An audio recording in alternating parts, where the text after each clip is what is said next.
নিজ পরিচালনায় নতুন বছরের শুরুতেই নতুন ছবির গল্পে হাজির হবেন বলিউড অভিনেতা সোনু সুদ। সাথে আছেন বলিউড ডিভা জ্যাকুলিন ফার্নান্দেজ। ছবির নাম ফতে। প্রচারের স্বার্থে সদ্য ইউটিউবে প্রকাশ পেয়েছে টিজার। সাইবার ক্রাইম ঘরানার ছবি ফতে, যেখানে একজন সাবেক গ্যাংস্টারের চরিত্রে অভিনয় করেছেন সোনু সুদ। গল্পের প্রয়োজনেই জ্যাকুলিন ফার্নান্দেজকে সুরক্ষার দায়িত্ব এসে পড়ে সোনু সুদের কাঁধে।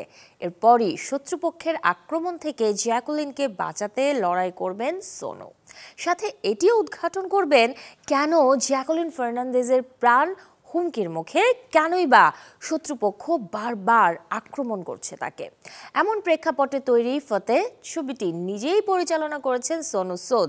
এই সিনেমাটি দিয়ে পরিচালক হিসেবে আত্মপ্রকাশ করলেন তিনি, যে ছবিটির ঘোষণা এসেছিল বছর 2 আগেই। অবশেষে 2025-এর 10 জানুয়ারি প্রেক্ষাগৃহে আলোর মুখ দেখছে ফতে।